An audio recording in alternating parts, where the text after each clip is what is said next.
အာဘာနှင့်ပြည့်စုံတဲ့တီလာတော်မြတ်ကိုခံယူစောင့်တည်ကြမှာဖြစ်ပါတယ်ဗျာခန္ဓာစီစဉ်သုံးမှာတော့ယနေ့ကျင်းပပြုလုပ်အပ်သည့်ခန္ဓာနှင့်ဆက်လင်း၍လူဒန်းမှုကိစ္စများဆောင်ရွက်ကြမှာဖြစ်ပါတယ်ဗျာခန္ဓာစီစဉ်လေးမှာတော့ဆရာတော်ဘုရားကြီးမွတ်ကြားချင်းမြတ်တော်မူမဲ့ဩဝါဒအနုမောဒနာတရားနာယူကြည်ညိုကြပြီးရေသက်ချတရားဟောကြားချင်းမြတ်တော်မူမှာကိုနာယူကြမှာဖြစ်ပါတယ်ဗျာခန္ဓာစီစဉ်9မှာတော့ယနေ့ခန္ဓာကိုဗုဒ္ဓသာသနာစိရန်တိတ္တု3ညရွတ်ဆိုပြီးအောင်မြင်စွာပြီးမြောက်ကြမှာဖြစ်ပါတယ်ဗျာတို့ဖြစ်ပါ၍အခမ်းအနားစီစဉ်1အရာကြားရောက်ချင်းမြတ်တော်မူပါသောကျေးဇူးရှင်ပါမခချုပ်ဆရာတော်ဘုရားကြီးနှင့်တကွဆရာဆရာမများကျောင်းသူကျောင်းသားများဧပရိသတ်ပေါင်းသူတော်ကောင်းတို့ခမညာနမောတတမဟာပနာမ3ညရွတ်ဆို၍ယနေ့အခမ်းအနားကိုဖွင့်လှစ်ကြမှာဖြစ်ပါတယ်ဖေဟာနမောတတဘေကဝတောဧရဟတောသမ္မာသမ္ဗုဒ္ဓတ္တနမောတတဘေကဝတောဧရဟတောသမ္မာသမ္ဗုဒ္ဓတ္တနမောတတဘေကဝတောဧရဟတောသမ္မာသမ္ဗုဒ္ဓတ္တအခမ်းအနားစီစဉ်2အရာဆရာတော်ဘုရားကြီးထံမှတရဂုံနှင့်တီလာတော်မြတ်ကိုခံယူစောင့်တည်ကြမှာဖြစ်ပါတယ်တို့ဖြစ်ပါ၍တရားနာပြည့်သက်ပေါင်းသူတော်ကောင်းတို့ခမညာတီလာကိုတမာတိကိုပညာကုန်တို့နှင့်ပြည့်စုံတော်မူသောကျေးဇူးရှင်ပါမခချုပ်ဆရာတော်ဘုရားကြီးထံမှတရဏဂုံ3ပါးနှင့်တကွအင်္ဂါ5ပါးနှင့်ပြည့်စုံသောတီလာတော်မြတ်ကိုခံယူစောင့်တည်ကြရန်အတွက်ဩဃာသကရောကျိုးဖြင့်ညီညာဖြဖြကြောကြပါစို့ခမညာ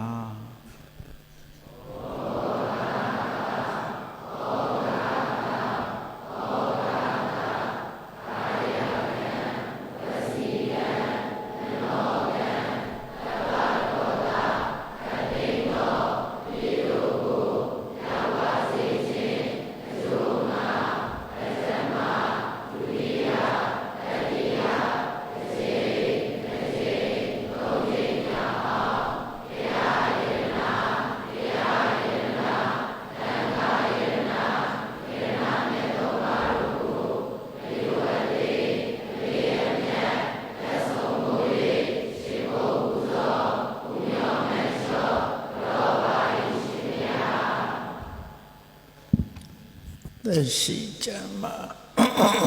စိတ်ချမ်းသာ၍လူရဆန္ဒပြေဝစေကြောင်းကောင်းမှုမင်္ဂလာဖြစ်ပါစေရန်အလို့ငါဖရာမြတ်ဆုံးယရဏတရားမြတ်ဆုံးယရဏသံဃာမြတ်ဆုံးယရဏဤယရဏမြတ်သုံးပါးတို့အားရှုသိမြတ်တို့လက်ဆုံးမိုး၍ရှိခိုးပူဇော်ဖို့မြောမနယောကရောချသောတကိစ္စခါရဝပနာမကုသိုလ်စေရနာဖြာဖြာတို့ကြောင့်ယနေ့ခါမှစ၍သက်ရှိခြင်းကျမ်းမာခြင်းခွန်အားလာပြေဝခြင်းဉာဏ်ပညာကြီးခြင်းအစရှိသော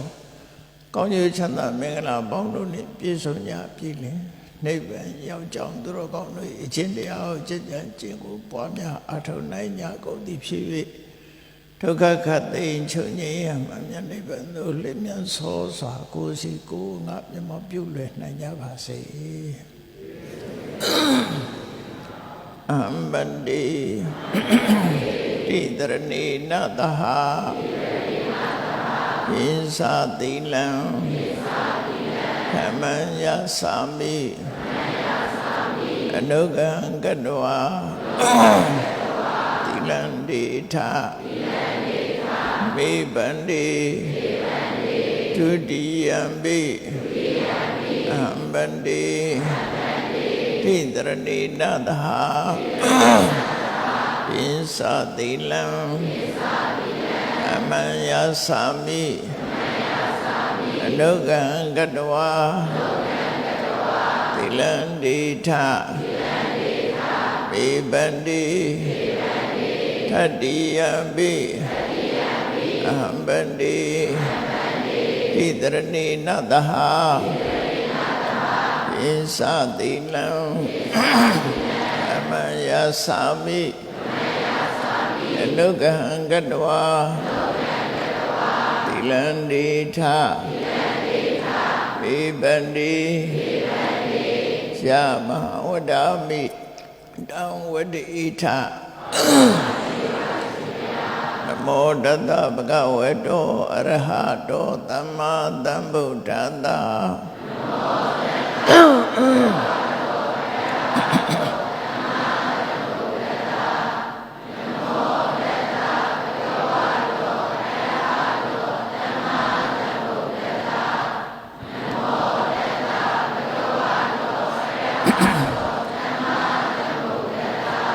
ဗုဒ္ဓံတရဏံဂိသာမိဓမ္မံတရဏံဂိသာမိသံဃံတရဏံဂိသာမိ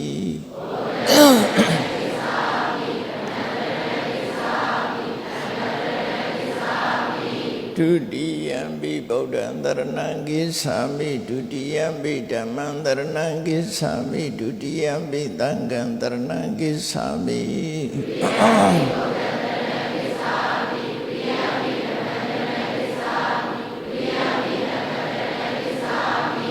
တတိယံဘိဗုဒ္ဓံတရဏံဂိသာမိတတိယံဘိဓမ္မံတရဏံဂိသာမိတတိယံဘိသံဃံတရဏံဂိသာမိ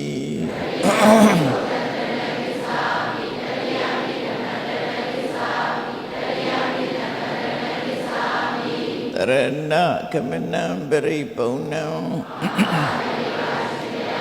အနာတိပါဒဝေရမဏိသိက္ခာပရံသမာဓိယမိအာဒိနာဒါနဝေရမဏိသိက္ခာပရံသမာဓိယမိကာမေတုမိစ္ဆာစာရဝေရမဏိသိက္ခာပရံသမာဓိယမိဘုဒ္ဓဝါဒဝေရမဏိသိက္ခာပရံသမာဓိယမိသုရာမေရယမေသဗမာဒဒါနဝေရမဏိသိက္ခာပရံသမာဓိယမိ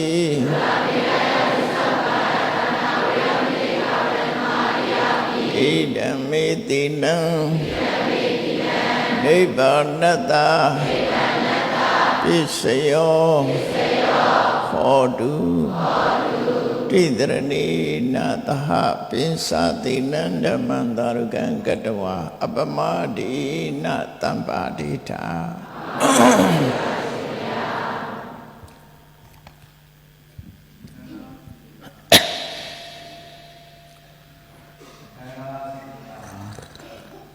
စကိုင်းပညာရေးတက္ကသိုလ်ဝယ်နင်းသဘင်ခမ်းမတွင်ဆင်ရင်ကျင်းပပြုလုပ်အပ်သည့်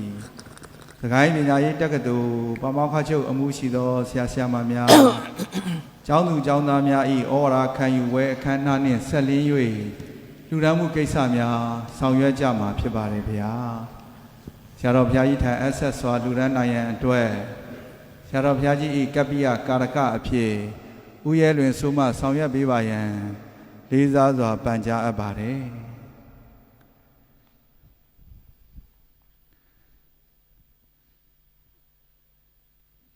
ယနေ့ခန္ဓာမှာပညာရေးတက္ကသိုလ်စကိုင်းပါမောက္ခချုပ်နှင့်ဆရာဆရာမများကျောင်းသူကျောင်းသားများစုပေါင်း၍ဆရာတော်ဘုရားကြီးထံသင်္ကန်းချင်းနှင့်နဝကမ္မ45သိန်းလှူဒန်းပေးရန်အတွက်ပါမောက္ခချုပ်နှင့်ဇနီးအားလူရန်ပေးပါရန်ဖိတ်ကြားအပ်ပါတယ်ခင်ဗျာ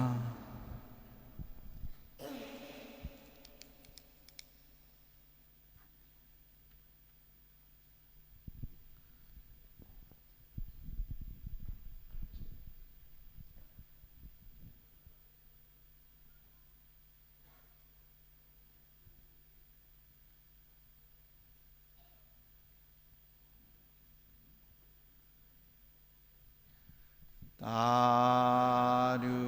သာဓုသာဓု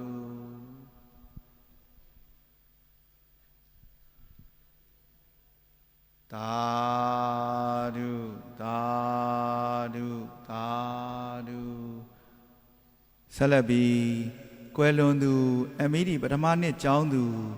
မတ်လှိုင်နန္ဒာထွန်းအားရည်စူးပြီးသင်္ကန်းဆက်ကပ်လှူဒန်းပေးရန်ဖြစ်ပါတယ်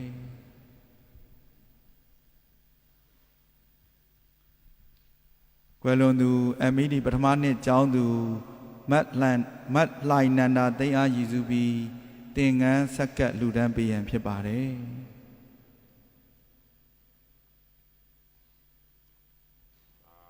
သာဓုသာဓုသာဓုအခမ်းအနားစီစဉ်ရာဆရာတော်ဘုရားကြီးမွတ်ကြားချီးမြှင့်တော်မူမဲ့ဩဝါဒအနုမောဒနာရေစကြတရားနာယူကြည်ညိုကြမှာဖြစ်ပါတယ်ဖေဟာတို့ဖြစ်ပါ၍ယနေ့နံနက်ဆင်ရင်ကျင်းပပြုလိုအပ်သည့်အခမ်းအနားနှင့်ဆက်လင်း၍ဆရာတော်ဘုရားကြီးမွတ်ကြားချီးမြှင့်တော်မူမဲ့ဩဝါဒအနုမောဒနာတရားနှင့်ရေစကြတရားဟောကြားချီးမြှင့်တော်မူပါယံခြေတော်အစုံဥခ၍ယိုတိစွာလျှောက်ထားအပ်ပါသည်ဖေဟာ1382ခုနှစ်တဘူရဏဆန်း10ရက်2020ပြည့်နှစ်ဖေဖော်ဝါရီလ3ရက်စကိုင်းတိုင်းဒေသကြီးစကိုင်းမြို့ပထမရက်စကိုင်းပညာရေးတက္ကသိုလ်ဘွယ်နေတွင်ခမတွင်ဆင်ကျပပြုလို့အပ်သည်စကိုင်းပညာရေးတက္ကသိုလ်မမခွကျုပ်ဆရာကြီးနှင့်ဆရာမများကျောင်းသူကျောင်းသားများဤဩဝါဒခံယူဝဲမင်္ဂလာအခမ်းအနား၌ဟောကြားအပ်သောလူသားတို့အတွက်မျက်နှုတ်ဘက်အကောင်းဆုံးယရနာအကြောင်းတရားဒေသနာတော်ဘုန်းကြီးတို့တွေလူဘဝရလာတဲ့အခါမှာလူဘဝမှာအကောင်းဆုံးဟာပါလေလို့အမှန်တမဲ့မနေပဲနဲ့စဉ်းစားကြည့်တဲ့နဲ့လူဘဝမှာအကောင်းဆုံးဆိုတဲ့နေရာမှာဒီမေကုန်းမေးပြီးတော့လူတိုင်းရဲ့ဆိုပါစို့လူတသိန်းရဲ့အဖြေကို research လုပ်ကြည့်မယ်ဆိုရင်တော့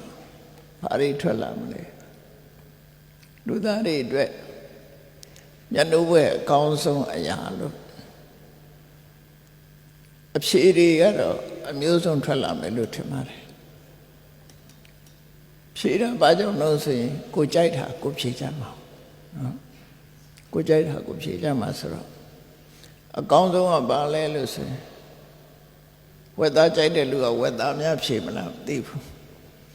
မျိုးစုံဖြေကြမှာပဲရှရဏပစ္စည်းကိုလိုချင်တဲ့အရာတွေကိုထောက်ပြောကြမှာဖြစ်တယ်သို့တော့စံတစ်ခုသတ်မှတ်ပေးမယ်ဆိုရင်တော့အဖြေတွေဟာအဲ့ဒီစံရဲ့ဘောင်အတွင်းရောက်လာမယ်ဆိုရင်တော့မှန်ကန်တဲ့အဖြေတစ်ခုရလာဖို့ရှိပါတယ်University of Education လူသားတွေအသိပညာတိုးတက်ဖို့အတွက်သင်ကြားတဲ့တက္ကသိုလ်လို့ဖွဲ့အနေနဲ့ PED တို့ MED တို့ TED ရောရှိသေးလားမသိဘူးရှိတယ်နော် Doctor of Education Master of Education နဲ့ Bachelor of Education အမြင့်ဆုံး TED ထိအောင်ကြိုးစားကြရတာအဲ့တော့အခုလို့တက္ကသိုလ်ကြီးတွေတည်ထောင်တာဘာအတွက်တုံးတမန်လူတွေလိုချင်တဲ့အသုံးဆောင်ပစ္စည်းတွေလူတွေလိုချင်တဲ့ဂုဏ်သိက္ခာတွေအလုံးတွက်လိုက်မယ်ဆိုရင်လောကမှာလူတွေလူချင်တဲ့အရာတွေကအများကြီးပဲရှိတယ်တုံးနဲ့တူဆက်ဆံရေးကြတော့ရှာဓုဂုဏ်သိမ်းစည်းစိမ်ဥစ္စာတွေဟာလူတွေအတွက်လူချင်စရာတွေပဲအသုံးဆောင်ပစ္စည်းတွေဆိုတာလေလူချင်စရာတွေကြီးပဲ အဲ့ဒီလူချင်းစရာတွေဟာလူတွေရဲ့မျက်နှာဝဲအကောင်းဆုံးအရာလားလို့ပြောမယ်ဆိုရင်ထောက်ခံဖြေဆိုတဲ့ပုဂ္ဂိုလ်လည်းအရေးအတွက်အဖြစ်များလိမ့်မယ်လို့ထင်တယ်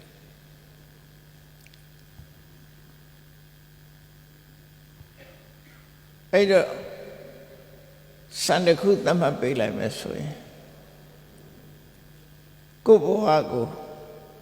ထိန်းကျောင်းပြီးတော့လူကိုယ်သိက္ခာအပြည့်အဝနဲ့ဒီဘဝမှာလည်းကောင်းနောက်ဘဝမှာလည်းကောင်းဘဝလမ်းကြောင်းကိုမတိမ်ဆောင်အောင်ထိန်းချောင်းနိုင်တဲ့ရှည်ရှည်ကြည့်ပြီးတော့ဆုံးဖြတ်လိုက်မယ်ရှားတုဂုံသိမ်းစည်းစိမ်ဥစ္စာဆိုတဲ့အရာတစ်ခုဟာအတိုင်းအတာတစ်ခုအလွန်တိုးတယ်ပေါ့ရှားတုဆိုတာလေတိုးတောင်းတဲ့အချိန်ပိုင်းလေးမှာပဲဖြစ်တယ်စည်းစိမ်ဥစ္စာဆိုတာလေဘလောက်ပဲချမ်းသာမျက်စိလေးနှလုံးမမိတ်ခင်ဒီဘဝမကုံဆုံးခင်နေတာပိုင်ဆိုင်ခွင့်ရှိတယ်မျက်စိနှလုံးမိတ်သွားတာနဲ့တပြိုင်နက်ပိုင်ဆိုင်ခွင့်မရှိတော့နော်မပိုင်ဆိုင်မကကိုယ်တော်မှာအိမ်မောကြာထားမှာမဟုတ်ဘူးပစ္စည်းမပိုင်ရုံနဲ့မကဘူးလူကပါဆင်းပြရတဲ့အနေအထားဖြစ်သွားနော်ချို့ဆိုအိမ်မောတော်မတင်ရဘူးဖြစ်သွားတယ်ချို့ယူစားတယ်မြို့ရဲရွာတော့မသွင်းရတော့ဘူးဆိုအဲ့တော့လူရဲ့ဓမ္မလူမျိုးရဲ့ယုံကြည်ချက်မှကြည်လူဘဝလေးဟာအသက်နဲ့ကိုယ်ထင်ရှားရှိနေတော့နေပဲတန်ဖိုးဆိုတာရနိုင်ပြီးတော့အသက်စီဝင်ချုပ်သွားတာနဲ့တပြိုင်နက်ရှားရဲရွက်ကတ်တဲ့အိမ်ထဲကိုအသွင်းမခံတော့တဲ့အနေအထားမျိုးထိရောက်သွားကျက်တို့ဝတ်တို့ကမှအိမ်ထဲသွင်းပြီးချက်ပြုတ်စားတော့ရသေးတယ်လူကြတော့သူမှလည်းမခံနိုင်ဘူးဖြစ်သွားတယ်အဲ့တော့သူ့ရဲ့အဆုံးသတ်ဘယ်နှမတူတယ်လို့ပြောတယ်ဒါဖြင့်လူသားတွေဘဝကမျက်နှာဝဲအကောင်းဆုံးဘာလို့ဆိုရင်မြတ်စွာဘုရားရဲ့အဆုံးအမနဲ့ပြောမယ်ဆိုရင်ကိုချင်းသီလနဲ့ကိုချင်းတရားနဲ့ပညာပဲဖြစ်တယ်အဲ့ဒီကိုချင်းတရားနဲ့ပညာကတော့ဘယ်တော့မှတန်မိုးရော့ပါသွားတာမရှိဘူးဘယ်တော့မှတန်မိုးမရော့ဘူးသီလရှိနေတာငယ်စဉ်ဘဝသီလရှိနေတန်မိုးရှိတာပဲလူလက်တန်းစားမှသီလရှိနေတန်မိုးရှိတာပဲအသက်ရွယ်ကြီးတော့လဲတန်မိုးရှိတာလူရဲ့သိက္ခာလူရဲ့တန်ဖိုးဆိုတာကိုချင်းတရားပေါ်မှာရှိတယ်နောက်တစ်ခါအသိပညာအတတ်ပညာအသိပညာအတတ်ပညာဆိုတာဒါလည်းပဲလူဘဝမှာအလုံးကိုတန်ဖိုးချီးမားတဲ့အရာတွေအလုံးကလက်ခံနိုင်ပြီးတော့ဘေးအရွယ်ရောက်တန်ဖိုးဟာကျဆင်းသွားတယ်လို့မရှိဘူးပညာရဟာတန်ဖိုးတက်နေတော့မှသာဖြစ်တယ်အဖြေထုတ်မယ်ဆိုရင်လူသားတို့အတွက်မျက်နှိုးဝယ်ကောင်းဆုံးအရာသည်ကိုချင်းသီလနဲ့အသိပညာပဲဖြစ်တယ်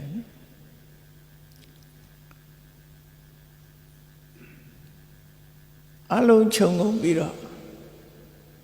ပညာရေးတက္ကသိုလ် University of Education တို့ဖွင့်တာ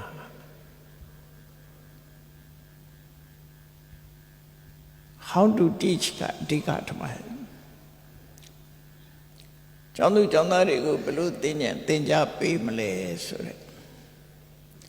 လောကမှာအင်္ဂလိပ်စကားထဲမှာသုံးတဲ့ educated လူကြားထဲမှာအပြောဆိုအနေထိုင်အရေးချင်းအားဖြင့်စင်တန်းရှိနဲ့နေတာထိုင်တတ်ဖို့သင်ကြားတာလေဒီထက်မှပါဝင်တော့မှာပေါ့ educated နဲ့ uneducated ဆိုပြီးတော့ခွဲပြီးပြောတဲ့အခါမှာလိမ္မာရင်ကျေးမှုမရှိဘူးအပြောမတတ်အဆိုမတတ်လူထဲမှာဒီ ကိုယ်သိက္ခာကဲမဲ့တဲ့ပုဂ္ဂိုလ်မျိုးတွေဆိုရင်ဒါ uneducated ပညာမရှိတဲ့ပုဂ္ဂိုလ်ဒီမှာယဉ်ကျေးမှုမရှိတဲ့ပုဂ္ဂိုလ်ဆိုကဲရကြတာနော် educated ဆိုရင်တော့ချီးမွမ်းရတယ်လို့ဆိုဒါဘာကြောင့်ချီးမွမ်းတာတော့ဆိုလို့ရှိရင်သီလနဲ့ပညာနှစ်ခုတမိုးထားတာအဲ့တော့ educated ဆိုတာပညာရေးတစ်ခုတည်းမဟုတ်ဘူးလို့ထင်တယ်လူသိက္ခာပါပါတယ်လို့ပြောရမှာဖြစ်တယ်မြတ်စွာဘုရားဟောကြားတဲ့အဆုံးအမတရားတော်ဟာမြန်မာနိုင်ငံမှာ AD 17ရာစုနှစ်ကစပြီးတော့တိုးတက်တဟုန်တိုးတက်လာတယ်လို့ပြော။ဘာကြောင့်တိုးတက်လာလဲဆိုရင်နောအထာဘယင်းကြီးနဲ့ရှင်ဓမ္မဓာတိလို့ခေါ်တဲ့သောဏဘုံပြီးတထုံကကြွလာတဲ့ရှင်ဓမ္မဓာတိတို့ရဲ့ကျိုးပန်းအထောက်မှုဒါပြည့်အမလူမျိုးတွေမှာကိုကျင့်သီလနဲ့အသိပညာဘာကိုအကြောင်းပြုတိုးတက်လာတယ်လဲဆိုရင်မြတ်စွာဘုရားရဲ့အဆုံးအမတရားတော်တွေကိုသင်ယူခြင်းကြားနာရခြင်းလိုက်နာကျင့်သုံးခြင်းသင်ယူခြင်းမှတ်သားခြင်းလိုက်နာကျင့်သုံးခြင်းဒီအချက်၃ချက်ပထမနာထောင်ပြီးတော့သင်ယူတယ်ဒုတိယမှတ်သားထားတယ်တတိယလိုက်နာကျင့်သုံးတယ်အဲ့ဒီသင်ယူခြင်းမှတ်သားခြင်းလိုက်နာကျင့်သုံးခြင်းဆိုတဲ့အဲ့ဒီလုံးရ၃ခုနဲ့မြတ်စွာဘုရားရဲ့အဆုံးအမတရားတော်တွေရလာတဲ့အခါမှာဘဝတိုးတက်လာတယ်လို့သူတို့ပြောရမှာပဲဖြစ်တယ်ဘာသာတရားဆိုတာတွေကဘယ်ခေတ်မှမဆိုရှိတယ်ပေါ့မြတ်စွာဘုရားမပွင့်ခင်ကလည်းဘာသာတရားတွေရှိတယ်သိရှိကြတဲ့ဘာသာတရားကြီး၃ခုပြောရမယ်ဆိုလို့ရှိရင်ရှေးကြဆုံးဘာသာတရားကဘာတော့ဆိုရင်ဣတရနိမ္မာနလို့ခေါ်တယ်ဖန်ဆင်းရှင်ကိုကိုးကွယ်ယုံကြည်တဲ့ဘာသာတရားဟာရှေးကြဆုံးပဲနော်ပါဠိစာပေမှာမြတ်စွာဘုရားကဣတရနိမ္မာနလို့ဣတရကိုအိန္ဒိယနိုင်ငံသားတွေကဣဆွာရလို့ခေါ်တယ်တူတူပဲပါဠိကဣတရဆန်စကရစ်ဘာသာစကားကဣဆွာရနိမ္မာနဆိုတာဖန်ဆင်းတာတကုရှင်ကြီးကဖန်ဆင်းလို့လောကကြီးကဖြစ်ပေါ်လာတယ်တို့တွေလည်းလူဘဝဖန်ဆင်းခံရလို့လူဖြစ်လာတယ်လို့ယုံကြည်ပြီးတော့တကုရှင်ကြီးကြိုက်တယ်မကြိုက်ဘူးဆိုတဲ့နောက်မှာလူစင်ကဖန်ဆင်းရှင်ကိုယုံကြည်ပြီးတော့ဖန်ဆင်းရှင်ရဲ့အလိုချဖန်ဆင်းရှင်ဆိုတာကိုဗဟိုပြုပြီးတော့လိုက်နာကျင့်သုံးရမယ်စီမင်းစည်းကမ်းတွေကိုဘာသာရေးခေါင်းဆောင်တွေကချမှတ်လာကြတယ်အဲ့ဒီဝါဒဟာရှေးကြဆုံးပဲလို့ပြောတယ်နော်ရှေးကြဆုံးဝါဒအဲ့တော့အဲ့ဒီကနေဆွနေလာတဲ့ဘာသာတွေဒီကနေ့ခေတ်ခေါ်နေတဲ့ဘာသာတွေကလည်းဒီလမ်းကြောင်းအောင်မှာပဲရှိတယ်ဒီလမ်းကြောင်းအောင်မှာပဲရှိတယ်ခရီးတာဆိုတဲ့ခေါ်ကိုလက်ခံပြီးတော့ God Center teaching ခေါ်ဆိုတဲ့တကုရှင်ကြီးကိုဗဟိုပြုပြီးတော့ဆိုမှလူတွေရဲ့ဂုဏ်သိက္ခာကိုထိမ့်သိမ့်သွားတယ်ပေါ့အဲ့ဒါမကောင်းဘူးလားဆိုတာကောင်းတဲ့တိုင်းတာထိကောင်းပါတယ်လူတွေရဲ့အကျင့်သီလနဲ့အသိပညာကိုထိမ့်သိမ့်သွားတာဆိုဘယ်နည်းနဲ့ပဲထိမ့်လူတွေဟာကိုကျင့်သီလနဲ့အသိပညာနဲ့နေထိုင်သွားပြီဆိုရင်တာမန်တခြားတတ္တလောကကတိရစ္ဆာန်တွေနဲ့မတူဘဲနဲ့လူတွေဟာဆင်းရဲတယ်လို့ပြောမှာ ဒါကဣတရနေမနာဝါဒဆိုတဲ့ဘာသာတစ်ခုရဲ့လူလောကကြီးကိုထိန်းချောင်းမှုတစ်ခုပေါ့နော်နောက်တစ်ခုကတော့ဒီဣတရနေမနာလို့ဆိုတဲ့ creation creator God ကိုညှင်းပယ်ပြီးတော့လောကလူတွေဟာကြိုတင်သတ်မှတ်ချက်အတိတ်ကကိုလှုပ်တာတစ်ခုတည်းပေါ်မှာမူတည်ပြီးတော့ဖြစ်တယ်လို့ယူဆတဲ့ပုဗ္ဗေကတာဟေတုဝါဒဆိုတဲ့ဘာသာတရားလည်းရှိတယ်ဒါဒုတိယပေါ်ပေါက်လာတဲ့အရာတစ်ခုပေါ့ဖန်ဆင်းရှင်ဖန်ဆင်းလို့မဟုတ်ဘူး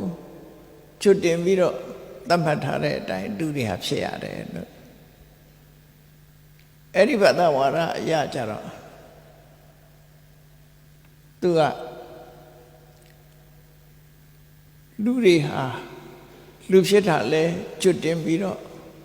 သတ်မှတ်ချက်အတိုင်းဖြစ်တယ်။နွားဖြစ်တာလဲကျွတ်တင်ပြီးတော့သတ်မှတ်ချက်အတိုင်းဖြစ်တယ်။လူဘဝမှာလည်းပဲ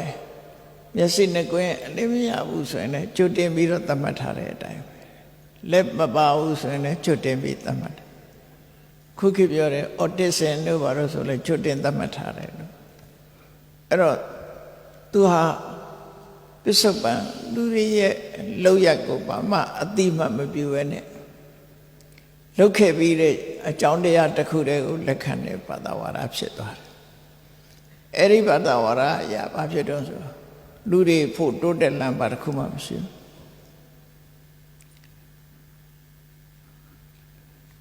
။အခုလို University of Education ဆိုတဲ့ပညာရေးတက္ကသိုလ်လာရောက်ပြီးတော့ပညာသင်ရတာလေကျွတ်တင်သမထလို့သူတို့ယူဆတယ်သူကဘုရားသခင်ဖန်ဆင်းတာမဟုတ်ဘူးကျွတ်တင်သမထတဲ့အတိုင်းဒီမှာပမောက္ခကျောက်လာပြီးတော့ဖြစ်ရတာတို့ပမောက္ခတို့ဂတိကတို့ဖြစ်ရတာလေကျွတ်တင်သမထတဲ့အတိုင်းဖြစ်တာလို့အဲ့ဒီအယူဆကိုပုပ္ပိကတဟိတုတေတိလို့ခေါ်တယ်အဲ့ဒီအယူဆဟာလူရဲ့ခုံသိက္ခာတွေလူရဲ့စွန့်ရည်တတ္တိတွေလူရဲ့ကြိုးပမ်းမှုတွေအမျှော်မြင်တွေကိုဖြည့်ဆည်းပြရရောက်လို့ဒီဝါဒဟာမှန်ကန်တဲ့ဝါဒမဟုတ်ဘူးဒီယုံကြည်ချက်ရှိတဲ့ပုဂ္ဂိုလ်ဟာဘာတစ်ခုမှတိုးတက်အောင်လုပ်နိုင်မှာမဟုတ်ဘူးကြိုးတင်သတ်မှတ်ချက်သာဖြစ်တယ်ဆိုတဲ့လက်ခံမှုဟာဒီယုံကြည်ချက်ကမကောင်းတဲ့ဘက်ကိုဥတည်နေတယ်နောက်တတိယဘာသာတရားကတော့ဘာလို့ဆိုအဟိတုကဝါဒလို့ခေါ်တယ်။ဘာဖြစ်ဖြစ်သူဖြစ်ချင်လို့ဖြစ်တာအကြောင်းမရှိဘူး။အကြောင်းရှာစရာမလိုဘူး။အလုံးဟာမတော်တဆဖြစ်ကြတာ။ဘုန်းကြီးတို့ငယ်စဉ်တုန်းကဒီနေရာဟာဘာမှမရှိသေးတဲ့နေရာ။နော်။တောတွေဖုံးပြီးတော့နေတာ။ဒီတဲ့စောစောပိုင်းမှာတော့တောရချောင်းကြီးတွေတို့ဖျားတွေတို့ရှိကောင်းရှိလိမ့်မယ်။ဖမပြေနေလက်ထက်ကဘုန်းကြီးတို့စကိုင်းရောက်တဲ့အခါကျတော့ဒီနေ့ဟာဘာမှမရှိတဲ့ကွင်းမြင့်ကြီးတွေပဲဖြစ်တယ်ပေါ့အဲ့တော့အခုလို့ဖြစ်လာမယ်လို့ဘယ်သူမှလည်းမျှော်လင့်ထားတာမရှိဘူးကျွတ်တင်ပြီးတော့လည်းစဉ်းစားထားတာမဟုတ်ဘူးအချိန်ခါအားလျော်ဆိုတာဒီနေ့မှာ University of Education ဆိုပေါ်လာတယ်ကျွတ်တင်သတ်မှတ်ထားတာမဟုတ်ဘဲနဲ့ပေါ်လာတာသူဖြစ်ချင်လို့ဖြစ်တယ်ဆိုတဲ့ accident တဲ့ဝါဒသမားကခေါင်းရှုပ်မခံမဲနဲ့မစင်စားတာအဲ့ဒါလို့မစင်စားတဲ့ပုဂ္ဂိုလ်ကလည်းဘာမှတိုးတက်ဖို့မရှိဘူးဘာမှတိုးတက်ဖို့မရှိဘူးလောကလူတွေရဲ့အတိုင်းအဝိုက်မှာအကြမ်းမြင်အဖြစ်တကုရှင်ဖန်ဆင်းတဲ့ဘဝကျွတ်တင်သတ်မှတ်ထားတဲ့ဘဝဖြစ်ချင်လို့ဖြစ်လာတယ်ဆိုတဲ့ဘဝမျိုးမှာလူတွေရဲ့လှုပ်တင်တာနဲ့မလှုပ်တင်တာရွေးချယ်ဆန်းစစ်မှုမလှုပ်တင်တာကိုရှောင်ပြီးတော့လှုပ်တင်တာကိုလှုပ်မယ်ဆိုတဲ့အသိပညာကျိုးပန်းအထောက်မှုလုံလဝိရိယဆိုတာဒါတွေဟာဘာမှအသုံးမဝင်တော့တဲ့သဘောဖြစ်သွားတယ်ပေါ့လူဆိုတာကိုယ့်ရဲ့အသိပညာအမျှော်အမြင်တွေနဲ့ဒါကလှုပ်တင်တယ်ဒါကမလှုပ်တင်ဘူး ဒါပြောတဲ့နဲ့ဒါမပြောတဲ့မူဆိုတာလူသားတွေကိုယ်တိုင်အသိဉာဏ်နဲ့စဉ်းစားဆုံးဖြတ်နိုင်တဲ့အရာတွေသာဖြစ်တယ်ကျိုးပန်းအထုတ်ရင်ကျိုးပန်းအထုတ်သလောက်အထက်တန်းရောက်တယ်ဆိုတာလည်းလက်တွေ့ပြနိုင်တဲ့အရာပဲဖြစ်တယ်အဲ့တော့လူဆန္ဒလူရဲ့လုံလဝိရိယဒါတွေဟာခုနကဘာသာတရား၃ခုကိုညှင်းပယ်လိုက်မယ်ဆိုရင်လူတွေဟာကိုယ်ဆန္ဒနဲ့ကိုယ်လုံလဝိရိယနဲ့ကိုယ့်ရဲ့ကြိုးပမ်းအထောက်မှုကိုယ့်ရဲ့ရွေးချယ်မှုတွေနဲ့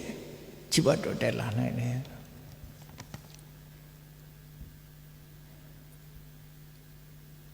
ထာဝရဘုရားသခင်ဖန်ဆင်းလို့ဖြစ်တယ်ဆိုတဲ့နေရာမှာရွေးချယ်စရာလမ်းမရှိဘူး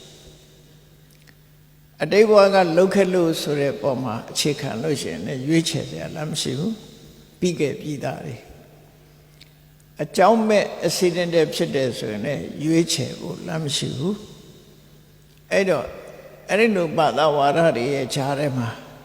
လူသားတွေဟာတိုးတက်ဖို့မတမရှားပါသွားတယ်ခက်ခဲသွားတယ်လူတွေဟာအညွန့်တုံးသွားနိုင်တယ်ပေါ့ဒါစဉ်းစားကြည့်လို့သိနိုင်တယ်ပေါ့နော်ညွန့်တုံးသွားတယ်ဘုရားမြတ်စွာပွင့်လာတဲ့အခါကျတော့ဒီရှိနေတဲ့အယူဆတွေကိုမမှန်ကန်မှုဆိုတာကိုဖယ်ရှားပစ်တယ်လူဆိုတာတဲ့ကရဏီယလှုပ်တဲ့နာနဲ့မလှုပ်တဲ့နာဆိုတာလူလောကမှာရှိရမှာဖြစ်တယ်ပညာရှိတွေကမိဘတွေကဆရာသမားတွေကကိုယ့်ရဲ့သားသမီးတစ်ပြည့်နောက်လိုက်တွေကိုဆုံးမတဲ့အခါမှာဒါကမလှုပ်သင့်ဘူးဒါကလှုပ်သင့်တယ်ဒီလိုပဲဆုံးမတာပဲဖြစ်တယ်ပေါ့အဲ့တော့လှုပ်သင့်တာနဲ့မလှုပ်သင့်တာဆိုတာနှစ်ခုရှိပြီးသားဖြစ်နေတယ်သဘာဝကောမလှုပ်သင့်တာကိုရှောင်ဖို့လှုပ်သင့်တာကိုလှုပ်ဖို့မလှုပ်သင့်တာတွေလှုပ်နေသမျှဒုက္ခတွေ့ရမှာဖြစ်ပြီးလှုပ်သင့်တာမလှုပ်သေးသမျှဘယ်တော့မှချမ်းသာဒုက္ခရမှာမဟုတ်ဘူးဆိုတဲ့အဲ့ဒီလမ်းညွှန်ချက်တွေဟာမိကောင်းဖာကောင်းဆရာကောင်းသမားကောင်းမိတ်ဆွေကောင်းတို့ရဲ့လမ်းညွှန်ချက်တွေဖြစ်လို့လောကမှာကြီးပွားတိုးတက်သွားတဲ့ပုဂ္ဂိုလ်တွေရှိတယ်အဲ့တော့လူသားတွေရဲ့အတိုင်းဝိုင်းမှာလှုပ်တဲ့နာနဲ့မလှုပ်တဲ့နာဆိုတာနှစ်ခုရှိတယ်အဲ့ဒီနှစ်ခုကိုရွေးချယ်ထားရမယ်ဒါလူသားတွေရဲ့ကိုယ်ပိုင်ရွေးချယ်မှုလို့ခေါ်တယ်အခုလိုပညာရေးတက္ကသိုလ်ဆိုတာတည်ထောင်ပြီးတော့ဘဝမှာဘယ်လိုနေထိုင်ရမလဲဘယ်လိုကျင့်သုံးရမလဲဆိုတဲ့ပညာရပ်တွေကိုသင်ကြားပေးတဲ့ပညာရေးတက္ကသိုလ်အဲ့ဒီပညာရေးတက္ကသိုလ်ကပညာသင်ပေးထားတဲ့ပုဂ္ဂိုလ်တွေကကြောက်ရိုင်းတုံးနဲ့အလားသဏ္ဍာန်တူတဲ့လူဘဝရောက်လာတဲ့ပုဂ္ဂိုလ်တွေကိုကြောက်သွေးပြီးအယောင်တင်ပေးတဲ့ဆရာသမားတွေအနေနဲ့ဖြစ်ပေါ်လာပြီးတမိုးတက်လာအောင်လုပ်ပေးနိုင်တယ်ဆိုတာလောကမှာထင်ရှားရှိတယ်ပေါ့ဒါကြောင့်လှုပ်တဲ့နာနဲ့မလှုပ်တဲ့နာလှုပ်ချင်တဲ့ဆန္ဒကြိုးပမ်းအထုတ်တဲ့ဝီရိယဆင်ញင်သုံးသပ်နိုင်တဲ့အတိပညာဆိုတာလူသားတွေရဲ့မွေးရပါအခွင့်အရေးများတာဖြစ်တယ်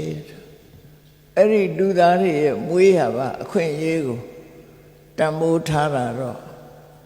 ဘုရားမြတ်စွာပဲဖြစ်တယ်ပေါ့အဲ့တော့မြတ်စွာဘုရားဟာဘုန်းကြီးတို့တွေကရုပ်ပုံနေနဲ့စေတီပထိုးတွေတည်ပြီးတော့ကိုးကွယ်နေကြတာဟာဘာကြောင့်ကိုးကွယ်နေကြသလဲစဉ်းစားကြည့်ရမှာကကိုးကွယ်မှုဆိုတာလူတွေရဲ့စိတ်အရသာဖြစ်လာတာမြတ်စွာဘုရားက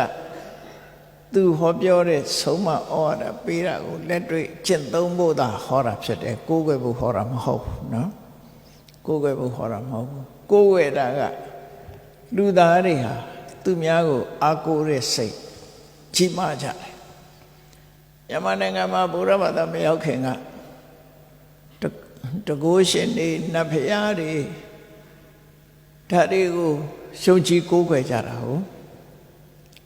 ရှုံချီကိုးကွယ်ကြတာကိုအားကိုးတာအလွန်နဲ့စာဝဲတီးပြီဆိုရင်ဘေးရဆရာတွေစီသွားကြလိမ့်မယ်ကြည့်စာဝဲဖြစ်ရင်ဘာလေးဆောင်သွားဆိုတာလေးအနည်းဆုံးတော့လောက်ကြမှာနော်အဲ့တော့ကိုယ့်ပေါ်မှာကိုယ့်ရဲ့ယုံကြည်မှုဟာပြေဝမရှိဘူးဆိုတာထင်ရှားတယ်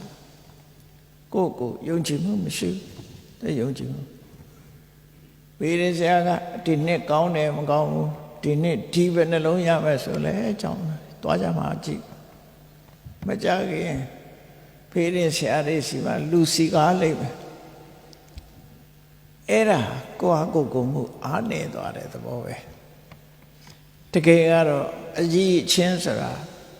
ကိုယ့်ရဲ့တဏ္ဍာမှာသာရှိတယ်အပြစ်မှမရှိဘူး internal condition နဲ့ external condition ဆိုတာနှစ်ခုရှိတယ် internal နဲ့ external ဘယ်ဟာကအကောင်းလဲလို့ဆိုရင် internal ကအကောင်းတယ် internal ဉာဏ်ဖြင်းလာပြီဆိုမှ external ကပံ့ပိုးပေးရတာဖြစ်တယ်အတွင်းအကြောင်းအပြင်အကြောင်းနှစ်ခုရှိတယ်အခုဒီတက္ကသိုလ်တက်ပြီးတော့ကျောင်းသင်နေတာတွေက external condition လို့ခေါ်တယ်။ဘာမောခကျုပ်ဘာမောခကတိကဆရာမများက subject matter တွေကိုသင်ပေးတယ်။ဒါက external အကြောင်းတရားလို့ခေါ်တယ်။မိမိကိုယ်တိုင်ကစူးစမ်းပြီးတော့သင်ယူတယ်မှတ်သားတယ်။ကိုယ်သိဉာဏ်နဲ့ကိုယ်ဆုံးဖြတ်တယ်။အဲ့ဒါက internal condition လို့ခေါ်တယ်အတွင်းအကြောင်းအပြင်အကြောင်းနှစ်ခုပေါင်းစပ်လိုက်တဲ့အခါမှာအင်အားတစ်ခုဖြစ်လာအဲ့ဒါမဲ့အရေးကြီးဆုံးက internet ကပို့အရေးကြီးတယ်နေ့စဉ်ဘဝမှာလည်းပဲကြည့်ဘဝမှာအသက်ရှင်နေတာတွေကိုစဉ်းစားကြည့်လိုက်တို့တွေဘာနဲ့အသက်ရှင်နေတာတော့လို့ဆိုinternet external နှစ်ခုပေါင်းပြီးတော့သက်ရှင်နေတာပြင်ပကခန္ဓာကိုယ်ချမ်းသာစေတတ်တဲ့အစာတွေကိုစားရတယ်ဒါပြင်ပက external condition လို့ခေါ်တယ်သို့တော့ကိုယ်ခန္ဓာကိုယ်ထဲမှာရှိတဲ့အင်္ဂါရက်တွေ organ တွေကချမ်းသာတန်ဆွမ်းနေဖို့လိုတယ်ပေါ့ပြင်ပက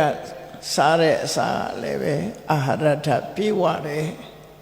ခန္ဓာကိုယ်ရဲ့အတွင်းမှာရှိတဲ့ကလေးစားတွေနှလုံးတို့ကြောက်ကတ်တို့အသေးတို့ဆိုပါစို့အစာကို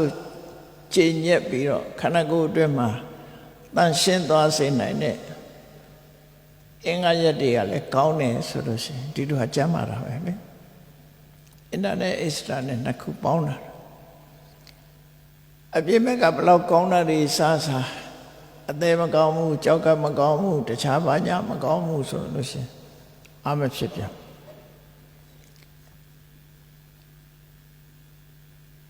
သို့တော့အင်တာနက်နဲ့ကောင်းတယ်ခန္ဓာကိုယ်ကကောင်းတယ်စားရတဲ့အစာတွေကအမဖြစ်ဘူးဆိုရင်တောင်မှပဲအတွင်းကောင်းသည့်အတွက်အစာအာဟာရစားရင်အဖြစ်သေးတယ်လို့ပြောသို့တော့ပို့ပြီးတော့အဖြစ်တဲ့အစာစားလိုက်လို့ရှင်အတိုင်းနဲ့အလွန်ဖြစ်လာတယ်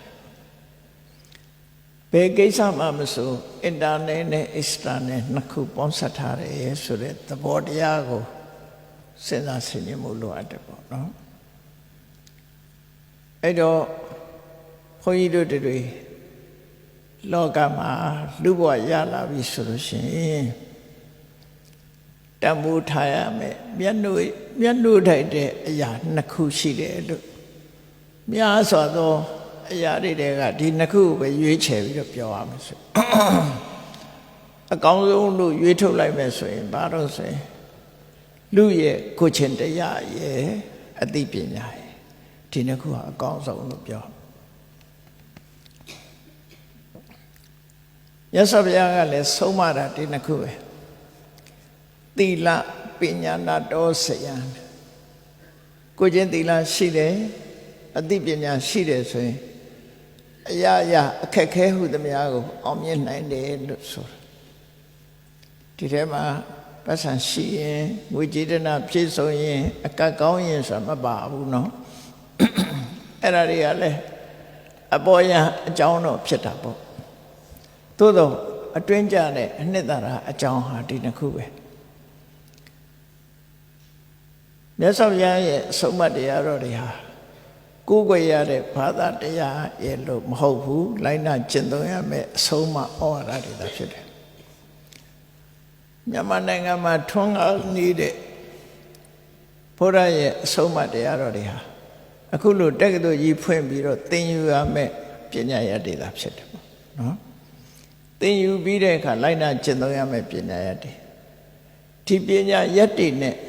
မြန်မာလူမျိုးတွေဟာခရစ်နှစ်1885ခုနှစ်လောက်ကစပြီးတော့အိုးစားကွဲသွားတယ်မြန်မာနိုင်ငံရဲ့နောက်ဆုံးဘုရင်တီဘောမင်းပတ်သွားတဲ့နောက်ပိုင်းမှာအနောက်တိုင်းကဝင်လာတဲ့ပညာရည်တွေနဲ့လူတွေဟာတဖြည်းဖြည်းအဲ့ဒီဘက်ကိုရောက်သွားပြီးတော့မိမိတို့နိုင်ငံအနောယထာဘုရင်ကြီးနဲ့ရှင်အရဟံတို့ချမှတ်ခဲ့တဲ့မြတ်စွာဘုရားရဲ့ဟောကြားတဲ့အဆုံးအမဆိုတဲ့ပညာရည်တွေနဲ့တဖြည်းဖြည်းဝေးသွားတယ်တဖြည်းဖြည်းဝေးသွားပြီးတော့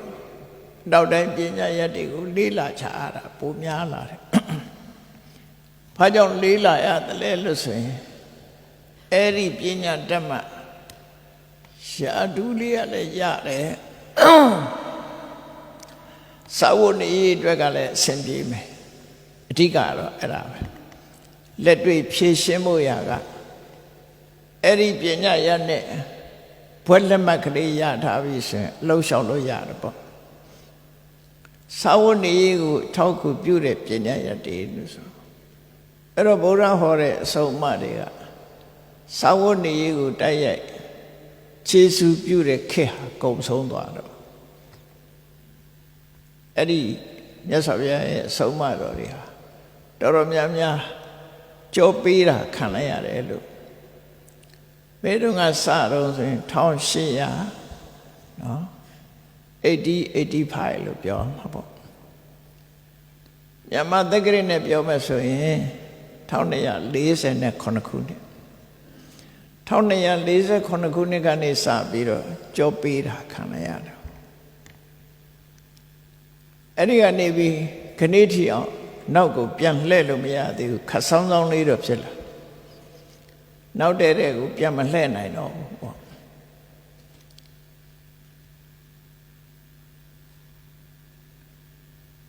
ကိုယ်ပိုင်အခွင့်အရေးတစ်ခုအနေနဲ့ကတော့ဘာသာတရားကိုလေးစားတယ်လိုက်နာတယ်ဆိုတဲ့ခံယူချက်နဲ့မြတ်စွာဘုရားရဲ့ဆုံးမတရားတော်တွေကိုနာယူကြတယ်မှတ်သားကြတယ်จิตကြံကြုတ်ကိုအထောက်ကြတယ်ဆိုတဲ့အတိုင်းအတာပိုင်းကတော့ရှိတယ်လို့ပြောမှာဖြစ်တယ်အဲ့တော့ဘုရားဘာသာဆိုတာမြတ်စွာဘုရားဟောတဲ့အဆုံးအမတရားတော်တွေဆိုတာဟာနာယူရမယ်မှတ်သားရမယ်ပြီးရင်လိုက်နာကျင့်သုံးရမယ်ဆိုတဲ့ဒီအချက်၃ချက်နဲ့ဖော်ဆောင်ရမှာဖြစ်တယ်ကဲအဲ့ဒါကိုဖော်ဆောင်နိုင်ဖို့ဘုန်းကြီးတို့လူဘဝရလာတဲ့ခါမှာအကောင်းဆုံးမျက်နှာဝဲအကောင်းဆုံးအရာဆိုတာသီလနဲ့ပညာကိုချင်းတရားနဲ့အသိပညာသာလည်းဖြစ်တယ်ဘယ်လောက်ထိအောင်မျက်နှာဝဲကောင်းလို့ဆိုကိုချင်းသီလပြက်ပြားသွားလို့ရှင်ဆိုပါစို့ဘလောက်ပဲပွဲရထားဘလောက်ပဲယာတုကြည်စဉ်းစားကြည့်ဖို့ပြောပြတာနော်ကိုချင်းသီလဘက်ကပျက်စီးသွားပြီဆိုရင်အရှက်တကွဲအကျိုးမဲ့ဖြစ်သွားနိုင်အရှက်တကွဲဖြစ်သွားနိုင်တယ်နော်အရှက်တကွဲဖြစ်သွားတယ်လူသိက္ခာမရှိဘူးဆိုတာအလုံးရဲ့အမြင်မှာခွန်သိက္ခာကျဆင်းသွားတယ် ဒါကိုချင်းသီလကဘလောက်ဂုဏ်သိက္ခာတင်ပေးထားတယ်ဆိုတာစဉ်းစားကြည့်ကိုချင်းသီလပြည့်ပြန်းသွားတဲ့ပုဂ္ဂိုလ်တယောက်ဟာဘလောက်ပဲပက်ဆံချမ်းသာဘလောက်ပဲယာရုကြီးကိုချင်းတရားပြည့်ပြန်းသွားပြီဆိုရင်လူသိက္ခာကင်းမဲ့သွားတဲ့ပုဂ္ဂိုလ်အဖြစ်အလုံးကတမှုမထားတော့တဲ့ပုဂ္ဂိုလ်ယွန်းရှာတိုက်တဲ့ပုဂ္ဂိုလ်ဖြစ်သွားတယ်ကိုချင်းသီလမရှိတော့ကလည်းထီလူပဲကိုချင်းသီလမရှိတော့လည်းထီလူပဲအဲ့တော့သူ့ကိုဘာကြောင့်လေးစားတာတော့ဆိုကိုချင်းသီလကြောင့်လေးစားတာဆိုထင်ရှားတယ်ပေါ့နော်ကိုချင်းသီလမရှိလို့အပုတ်ချခံလိုက်ရပြီခုခေတ်ဆိုပို့ဆိုးတာပေါ့နော်ဖော်ထုတ်ခံလိုက်ရပြီဆိုရင်သူ့ရဲ့ဂုဏ်သိက္ခာတွေကျဆင်းသွားတယ်ဂုဏ်သိက္ခာတွေပြတ်ပြားသွားတယ်အဲ့တော့ကိုချင်းသီလရဲ့တန်ဖိုးဟာဒီဘဝမှာပဲအလုံးကိုအရေးကြီးတယ်လို့ပြောဒါကြောင့်မို့ဆရာမလောင်းနေအလုံးဟာနံပါတ်1ကိုချင်းသီလနဲ့ပြည့်စုံတို့တွေစ조사အထောက်အမှာဖြစ်တယ်ဒါဖြင့်ကိုချင်းသီလရှိအောင်မလုပ်ရဘူးကိုချင်းသီလရှိအောင်လုပ်ရမယ်အချက်2ချက်ရှိတယ်ဘယ်ရာပဲဖြစ်ဖြစ်ပညာနဲ့ထိရမှာဖြစ်တယ်ကိုချင်းသီလကောင်းဖို့အတွက်စဉ်းစားရမှာ2ခုကိုချင်းသီလပြက်ပြားခြင်းရဲ့အပြစ်ကိုချင်းသီလရှိခြင်းရဲ့အကျိုးအဲ့ဒီ2ခုဆင်ញင်ဖို့လိုတယ်ပေါ့ဆင်ញင်တယ်ဆိုတာကိုယ့်ရင်ထဲမှာကိုချင်းသီလပြက်ပြားသွားရင်ဘဝဟာဘယ်လောက်ထိအောင်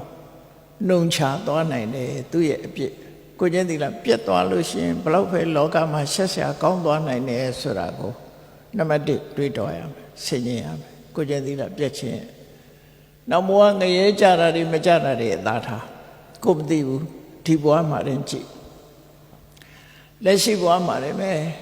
ကိုချင်းသီလပြက်ပြားသွားပြီဆိုရင်ငါဟာ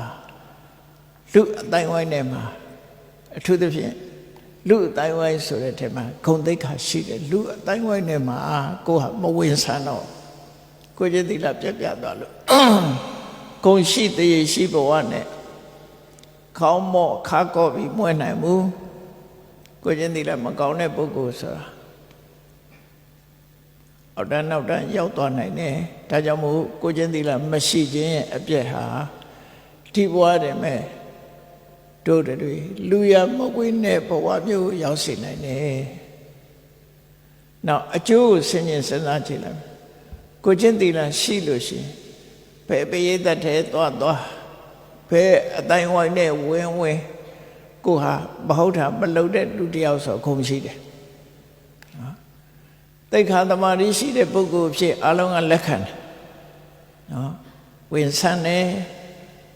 ကိုယ့်ရဲ့တရင်နေဟာလဲကောင်းတရင်ပဲရှိတယ်အဆိုးမရှိဘူးဒါကိုချင်းသီလကောင်းခြင်းရဲ့အကျိုးတရားလေးတွေပြောအဲ့ဒီအပြစ်နဲ့အကျိုးကိုတွေးတောဆင်ခြင်ခြင်းအပြင်လည်းပဲကိုချင်းသီလထိမ့်သိမ့်မှုအတွက်အင်အားရရလာနိုင်ပါတယ်တဲ့ဒါကတစ်ခုနောက်တစ်ခုကဘာတော့ဆိုလို့ရှိရင်ကိုချင်းသီလကောင်းမှုရအတွက်ရှင်တဲ့နှလုံးထဲမှာရှိတဲ့စိတ်နေသဘောထား2ခုရှိတယ်တစ်ခုကဘာတော့ဆိုရင်ဟိရိတစ်ခုကဩတ္တပရှိသည်ဟိရိဆိုတာကိုယ်တိုင်ကမဟုတ်တာမလုံးချင်တဲ့စိတ်ဓာတ်ကိုယ်တိုင်ကလူသိသည်ဖြစ်စေမသိသည်ဖြစ်စေ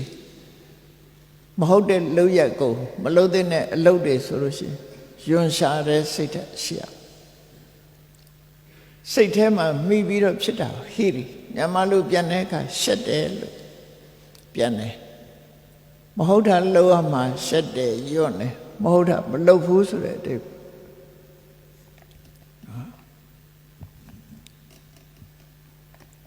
အင်္ဂလိပ်လိုရှိန်လို့ပြန်တယ်ပေါ့နော်အဲ့ဒါကရှက်တယ်ဆိုတာ2ခုရှိတယ်လူကြားတဲ့ထစကားမပြောရင်လည်းရှက်တတ်တယ်လို့ပြောကြပြန်ဒီနေရာမှာရှက်တယ်ဆိုတာဟာမဟုတ်တာလောက်အောင်မှရှက်တာကိုပြောတာ အဲ့ဒီမဟုတ်တဲ့အလုပ်ကိုဘယ်တော့မှမလုပ်ဘူးအဲ့ဒီဟိရိယဥတ္တပဆိုတာပတ်ဝန်းကျင်ကိုလေးစားတယ်ရှုသေးတယ်ဥပမာကျောင်းသားတွေဆိုရင်ဆရာတွေကိုလေးစားတယ်ယူသေးတယ်ဆရာရှိမှဆိုရင်အပြောဆိုတာစပြီးပို့ပြီးတော့ဆင်ញင်ကြတယ်အဲ့ဒါလိုပဲဥတ္တပရဲ့သဘောကကိုယ်ပတ်ဝန်းကျင်ကိုလေးစားတယ်ကိုမဟုတ်တာလုပ်ရင်ပတ်ဝန်းကျင်မှာကိုယ်သိက္ခာကဲမဲ့လိမ့်မယ်ဆိုတာကိုသိပြီးတော့လေးစားတာပါဠိလိုတော့ဥတ္တပဆိုတာဒီဥတ္တပဆိုတဲ့စကားလုံးကိုအင်္ဂလိပ်ကတော့ fear လို့ပဲပြန်တယ်ပေါ့moral fear လို့ moral shapeness နဲ့ moral fearness ဒီနှစ်ခုပြန်တာအဲ့တော့ကိုယ်ကျင့်တရားနဲ့ပတ်သက်ပြီးတော့ရှက်တတ်သူကိုယ်ကျင့်တရားနဲ့ပတ်သက်ပြီးတော့ကြောက်တတ်သူအဲ့ဒီနှစ်ခုရှိလို့ရှိရင်ကိုယ်ကျင့်သီလပြည့်စုံတယ်လို့ဆိုလို့တယ်အဲ့တော့ကိုယ်ကျင့်သီလကိုတိဆောက်မယ်ဆိုလို့ရှိရင်ဒီနှစ်ခုကိုအဓိကထားပြီးတော့တိဆောက်ဖို့ကြိုးစားသူတိုင်းဟာအတွေးခေါ်နှစ်ခုထားကိုယ်ကျင့်သီလမရှိခြင်းရဲ့အပြစ်ကိုယ်ကျင့်သီလရှိခြင်းရဲ့အကျိုးကျေးဇူးဒီနှစ်ခုကိုစဉ်းကျင်စဉ်းစားပြီးတော့ကိုယ်တဏ္ဍမှာဟိရိနဲ့ဥတ္တပဖြစ်အောင်ကြိုးစားရမယ်လို့ဒါအကြောင်းနဲ့အကျိုးပါဠိစာပေမှာဘယ်လိုဆိုထားတော့ဆိုဟိရိယဥတ္တပေနသီလံဥပ္ပစ္စတိစေဝအဋ္ဌတိစာကိုကျင့်သီလနဲ့ပတ်သက်ပြီးဒုစရိုက်အမှုတွေကိုရှက်ခြင်းဒုစရိုက်အမှုတွေကြောင့်လမ်းကြောက်ခြင်းဆိုတဲ့ဒီသဘာဝစိတ်နေသဘောထားနှစ်ရပ်တည်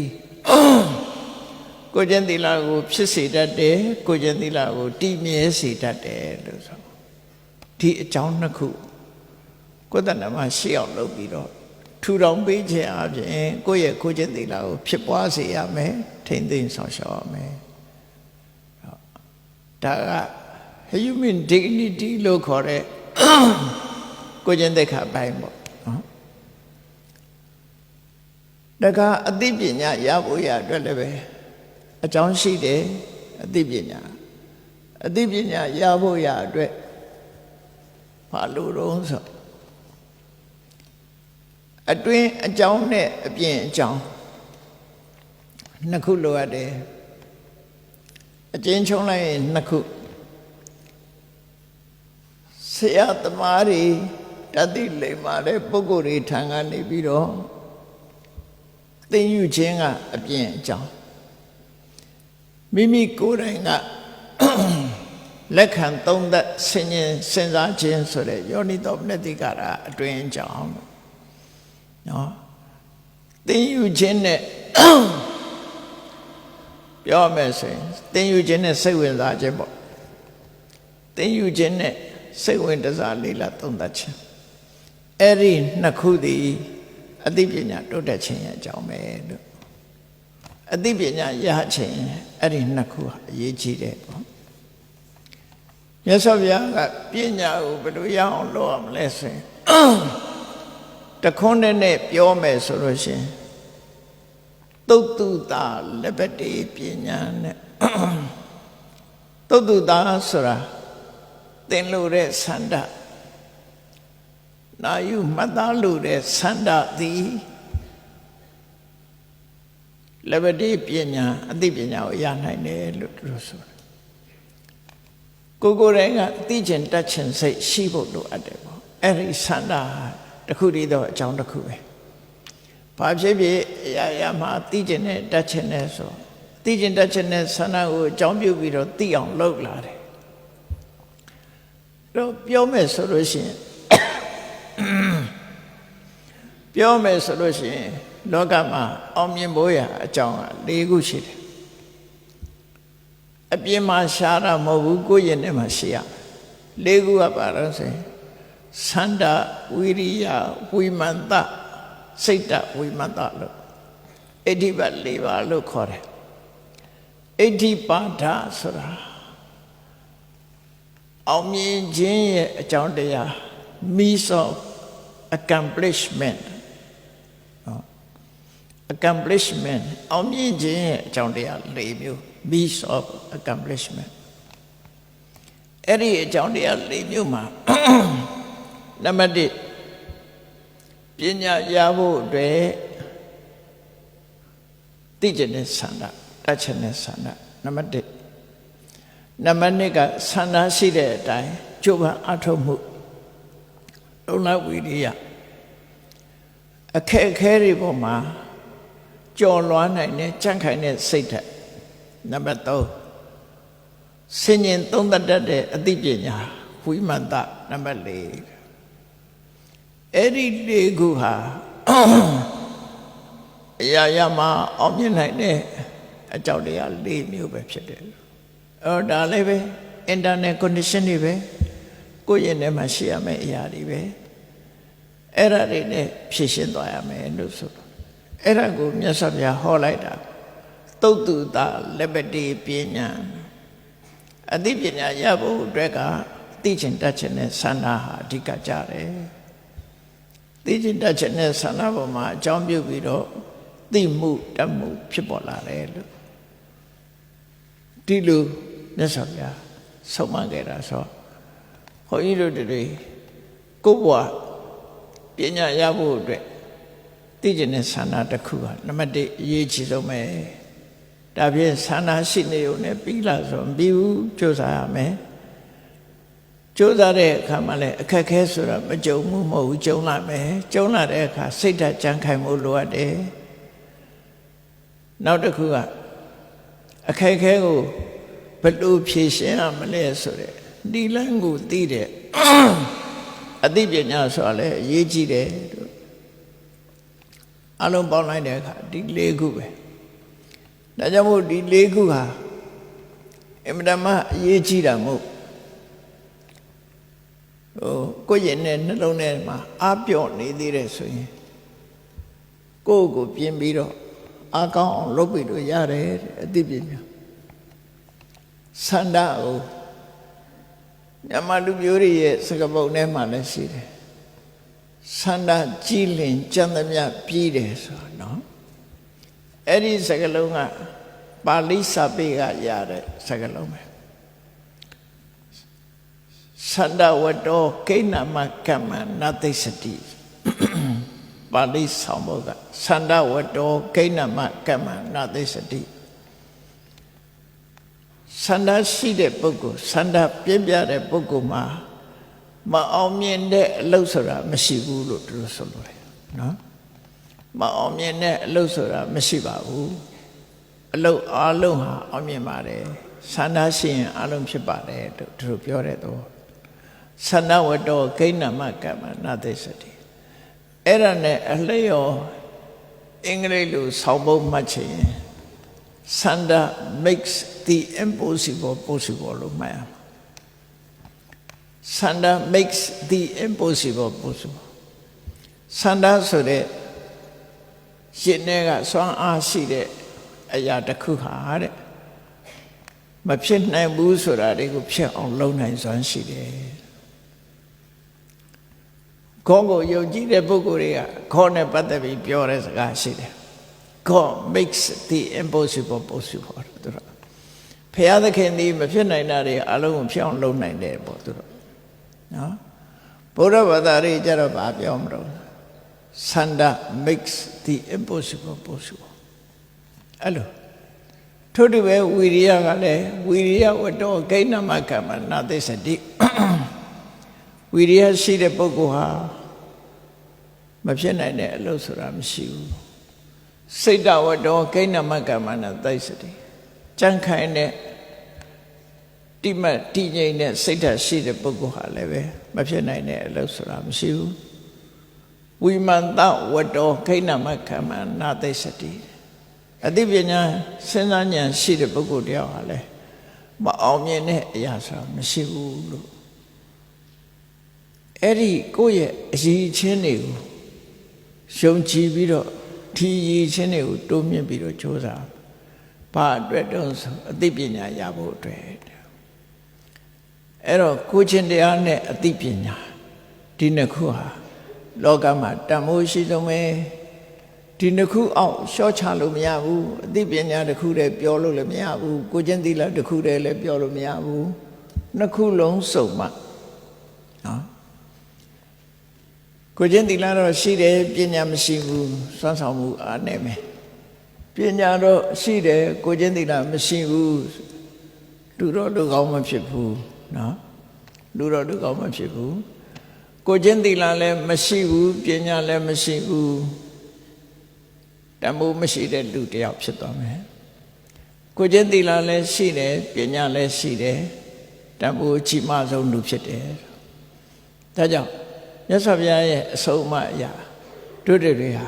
ကိုချင်းသီလကောင်းတဲ့ပုဂ္ဂိုလ်လည်းဖြစ်ရမယ်အသိပညာရှိတဲ့ပုဂ္ဂိုလ်လည်းဖြစ်ရမယ်လို့ဒီလိုမှတ်သားနိုင်ယူထားတဲ့နေပေါ့နော်သီလမိဝဣဒအခံပညာဝါပါဏဥတ္တမောဒီလောကမှာနံပါတ်1ကိုချင်းသီလရှိရင်ကောင်းတယ်အဲ့ဒီကိုချင်းသီလရှိပြီးတော့ပညာရှိမယ်ဆိုရင်ပို့ပြီးတော့ကောင်းတယ်အကောင်းနှစ်ခုစုံသွားတယ်ဒါကြောင့်မို့သီလပညာနာတော်ဆရာကိုချင်းသီလနဲ့ပညာကြောင့်အရာခတ်သိမ်းမှာအောင်မြင်သွားနိုင်တယ်လို့ဒီလိုတတိပြုရမှာဖြစ်တယ်ပေါ့ဒီရည်ချင်းနှစ်ခုဟာတစ်ခုဖယ်လိုက်လို့ရှိရင်လူရည်ချင်းဟာဆက်မမိတော့သီလကိုဖယ်လို့လည်းမရဘူးပညာကိုဖယ်လို့လည်းမရဘူးသီလလည်းရှိရမယ်ပညာလည်းရှိရမယ်အဲ့တော့ပညာဆိုတာကြတော့လောကမှာပညာဆိုတာတွေကအများကြီးရှိတယ်ပေါ့အခုခေတ်မှာပို့ပြီးတော့များပြားတယ်ပေါ့ပညာရက်တွေကပို့ပြီးတော့များပြားလာတယ်ဒါဖြင့်တက္ကသိုလ်တွေမှာသင်နေတာပညာရက်တွေလားလို့ပညာတွေကိုသင်နေတာလားဆိုစဉ်းစားကြည့်ဖို့လိုတယ်ပညာရဲ့နေပေတွေကအလွန်ကျယ်တယ်နေပေတွေကျယ်သည့်အတွက်ကြောင့်သိစရာတွေကလည်းလွတ်များတယ်သို့တော့သိတတ်တဲ့ပညာဟာသိစရာတွေနောက်အကုန်လုံးမလိုက်နိုင်ကြဘူးပေါ့နော်ဘယ်သူမှလမ်းဆုံးအောင်မသိနိုင်ဘူးပေါ့အဲ့တော့ကိုယ်နဲ့ပဲနဲ့ကိုပညာရေးရဲ့နဲ့ပဲပညာရဲ့နဲ့ပဲကိုပညာဘူမိလို့ခေါ်တယ် field of knowledge ပေါ့အဲ့တော့ဒီနေရာမှာလည်းပဲ subject matter နဲ့ wisdom ကို꿰ဖို့လိုတယ်ပေါ့ knowledge နဲ့ wisdom 꿰ဖို့လိုတယ်ပေါ့ knowledge ဆိုတာသင်ထားလို့သိတဲ့အကြောင်းအရာတွေ knowledge လို့ခေါ်ပြီးတော့အဲ့ဒီပုံမှာလက်တွေ့လှုပ်ဆောင်ရလာလို့ experience ကြောင့်ဖြစ်ပေါ်လာတဲ့ဟာကြတော့ wisdom ပညာအဲ့ဒီတမန်ရနော်အဲ့တော့ experience ကိုအခြေခံပြီးတော့ဖြစ်ပေါ်လာတဲ့ဟာမှာ wisdom ပညာရှိလို့ပြောရမှာအဲ့ဒီအဆင့်ထိအောင်မရောက်ဘဲနဲ့ subject matter လောက်တင်သင်ပြီးသွားလို့ရှိရင်ဒီပုဂ္ဂိုလ်ဟာ knowledge တော့ရှိတယ် wisdom မရှိဘူးလို့ပြောလို့ရတယ်အကြောင်းအရာတော့သိတယ်အကြောင်းအရာတော့သိတယ်အသုံးမချနိုင်နော်သုံးမချနိုင်ဘူးဥပမာဆရာဝန်တယောက်ဆေးပညာရပ်ကိုသင်တယ်လမ်းဆောင်အောင်သင်ပြီးတော့ဆေးပညာတို့ဆေးကုစားခြင်းမရှိဘူးဆိုရင်အဲ့ဒီဆရာဝန် knowledge တော့ရှိတယ် wisdom မရှိဘူးမရှိလို့ရှိရင်သူ့ရဲ့ဆေးပညာအစမ်းထွက်မှာမဟုတ်ဘူးပေါ့နော်ဘယ်ကိစ္စမှာပဲဖြစ်ဖြစ်အခုတက္ကသိုလ်တွေကောလိပ်တွေသင်နေတဲ့အရာတွေဒီအလုံးဟာ subject matter တွေကြီးပဲသို့တော့ပညာဆိုတဲ့ခေါင်းစည်းအောက်မှာရှိတယ်အလုံးဟာဒီကနေ့ခေတ်စကားလုံးလေးတွေထွင်ထားတာတော့လှပါရူပဗေဒတဲ့ဓာတုဗေဒတဲ့ education ကြတော့ပညာဗေဒလို့မသုံးဘူးလားမသိဘူးနော်ရူပဗေဒဓာတုဗေဒအာယုဗေဒဝေဒဆိုတဲ့စကားလုံးကလာဝေဒဆိုတာအသိပညာပါဠိစာပေမှာဝေဒဆိုတာအသိပညာကိုပြောတာ တော့အိန္ဒိယနိုင်ငံလို့နဲ့ပြောတဲ့ခါကျတော့ဗီဒာဖြစ်သွားတယ်ဝေဒာကဗီဒာလို့ဖြစ်သွားတယ်ဝဘနိစ္စတယ်ဝေဒာဗေဒာဘာကုန်းနဲ့ဗေဒာကကွက်ပြားခြင်းစိတ်ဖြာခြင်းဆိုတဲ့အဓိပ္ပာယ်ရတယ်ဘာတချိုက်နဲ့ဗေဒာကအသိပညာလို့အဓိပ္ပာယ်ရတယ်အဲ့တော့ရူပဗေဒကိုဘာကုန်းနဲ့သွားရွေးလို့ရှင်ရုပ်တွေကိုခွဲခြားစိတ်ဖြာခြင်းဆိုဖြစ်သွားဓာတုဗေဒကိုဘာကုန်းနဲ့သွားကြည့်ရင်ဓာတ်တွေကိုခွဲခြားစိတ်ဖြာခြင်းဆိုဖြစ်သွားဘာတချိုက်နဲ့ရေးမှဗေဒဆိုတာအသိပညာပညာရဆိုတာကိုဖော်ပြတာဖြစ်တယ်ပေါ့နော်အဲ့ဒါလို့ခွဲခြားစိတ်ဖြာခြင်းနဲ့သိခြင်းဆိုတဲ့အသိပညာရတရားပညာရရဲ့နေပယ်ဟာဒီကနေ့ခေတ်အလွန်ကိုများတယ်မြတ်စွာဘုရားနဲ့ပတ်သက်ပြီးတော့ပညာရနေပယ်တွေအလွန်များလို့မြတ်စွာဘုရားကျတော့ဒီနေပယ်တွေအလုံးကိုသိခြင်းနဲ့ဆိုလို့ရှိရင်တက္ကနာအတွင်းမှာအလုံးသိနိုင်တယ်ဘာကြောင့်သိနိုင်လို့ဆိုရင်ထက်မြက်တဲ့အသိပညာတစ်ခုပေါ့အရေးချင်းကြောင့်သိတာရှာဝတကံညေယံတာဝတကံညာနံခွဲခြားရမှာပါတော့ဆိုရင်ညေယနဲ့ညာနနှစ်ခုရှိတယ်ညေယဆိုတာသိစရာညာနဆိုတာသိတယ်ညာညေယနဲ့ညာနရှာဝတကံညေယံတာဝတကံညာနသိစရာတွေရှိသလောက်အသိဉာဏ်လိုက်တယ်ဘုန်းကြီးတို့တွေကြတော့အသိဉာဏ်ရှိသလားသိစရာတွေရှိသလားအသိဉာဏ်ကမလိုက်နိုင်ဘူး။နေပဲအလုံးကိုမသိနိုင်။ကိုလေးလာတဲ့ပညာရလောက်ပဲကိုသိတာဖြစ်တယ်။မသိတာတွေကများတယ်။မြတ်စွာဘုရားနဲ့ပတ်သက်တဲ့အခါကျတော့ရှာဝတကံညေယံတဝတကံညာနာအပြန်အလှန်ရှာဝတကံညာနာတဝတကံညေယံဉာဏ်ရှိသလောက်လဲသိစရာတွေကကျဲတယ်သိစရာတွေရှိသလောက်လဲဉာဏ်ကရှိတယ်ဆိုအဲ့ဒီနဲ့ကိုအသိဉာဏ်နဲ့ဉာဏ်သည်ဆိုင်ပိုင်ဆိုင်အလုံးတူညီတဲ့အနေအထားပေါ်မှာသွားနေကြတယ်အဲ့တော့လောကမှာသိစရာဆိုတဲ့ညေရတွေကအလွန်များပြီးတော့သိနိုင်တဲ့ဉာဏ်ကအားနည်းနေကြတယ်ဒါကြောင့်မို့လို့ဖြည့်ဆွက်ပြီးတော့သင်ကြားပေးနေရတယ်လို့သူတို့ဆိုလို့တယ်ပေါ့အဲ့တော့အတူချုပ်ကပြောရမယ်ဆိုရင်လူတွေရဲ့မျက်နှာပဲကောင်းဆုံးသောအရာမျက်နှာစရာကောင်းတဲ့အရာနှစ်ခုဟာကိုကျင့်သီလနဲ့အသိပညာပဲဖြစ်တယ်ကိုကျင့်သီလရှိအောင်ကိုကျင့်သီလမရှိခြင်းရဲ့အပြစ်ကိုဆင်ခြင်ခြင်းကိုကျင့်သီလရှိခြင်းရဲ့အကျိုးကျေးဇူးကိုဆင်ခြင်သုံးသပ်ခြင်းအပြင်အသိဉာဏ်ရှိတဲ့ပညာအသိကိုကျင့်တရားကောင်းတဲ့ပုဂ္ဂိုလ်ဖြစ်ကိုရယူနိုင်တယ်ကိုကျင့်တရားကောင်းမှုထိမ့်သိမ့်မှုအတွက်ကဟိရိဥတ္တပလို့ဆိုတဲ့ morality နဲ့ပတ်သက်တဲ့ရှက်ချင်းကြောက်ချင်းနဲ့ရှိဖို့လိုအပ်တယ်ဆိုတာအသိပညာရှိဖို့ရအတွက်သိချင်တဲ့စိတ်နေသဘောထားတွေသိချင်တဲ့ဆန္ဒတွေသိအောင်ကြိုးစားတဲ့လုံလဝိရိယတွေခက်ခဲတဲ့အခါကြမ်းခိုင်တဲ့စိတ်ဓာတ်တွေနဲ့ဆင်ញင်သုံးသပ်နိုင်တဲ့ပညာစွမ်းအားတွေရှိအောင်လုပ်ရမှာဖြစ်တယ်ဆိုတာကိုနာယူမှတ်သားပြီးတော့လူသားတွေရဲ့အရေးချင်းနှစ်ရက်ပြည့်စုံအောင်တတိဆောင်ပြီးတော့ကြိုးစားအားထုတ်နိုင်ကြပါစေကုန်သတည်းဒုက္ခဒုက္ခ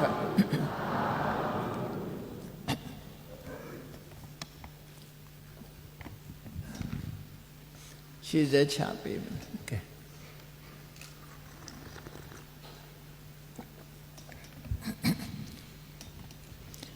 အလုံးလိုက်ဆိုကြမယ်အရှင်ဖယားဘုရားတို့တို့သည်ကိုကျင့်သီလနှင့်အသိပညာရှားရှိစေရန်မြတ်စွာဘုရားဟောကြားတော်မူခဲ့သည့်နိလန်တို့ကိုဆရာတော်ဓမ္မ နာယူမှတ်သာလေးလာကြပါကုန်၏တရဏဂုံသီလကိုဆောက်တည်ကြပါကုန်၏တတ္တဗဝတ္ထုအစွစုတို့ဖြင့်တရားတော်မြတ်ကိုပူဇော်ကြပါကုန်၏ယနေ့ယခုအာထုပြုလုပ်ကြရသောဤကောင်းမှုသည်နိဗ္ဗာန်ချမ်းသာ၏အကြောင်းထောက်ပံ့ဖြစ်ပါစေတည်းဤကောင်းမှု၏အဖို့ဘာကကိုအမိအဖအဖို့အဖွာဆရာသမားမှစ၍ကဘာသူကဘာသားလူနာမြမတတ္တဝအများတို့အားအမြအမြဝေငါပါကုန်၏အထူးအားဖြင့်ဤစကိုင်းပညာရေးတက္ကသိုလ်ဧရိယတွင်၌ရှိကြကုန်သောနတ်အပေါင်းပုဂ္ဂိုလ်ပေါင်းတို့အားကုသိုလ်အမြဝေငါပါကုန်၏30ဘုံရှင်ဤကုန်သောလုံးစုံများစွာတတ္တဝါတို့သည်ကုသိုလ်အမြကိုယ်စီရကြကုန်သည်ဖြစ်ပေကိုယ်စိတ်နှဖျားချမ်းသာကြသည်ဖြစ်ကြပါစေကုန်သတည်းအာလုံးကြာကြာ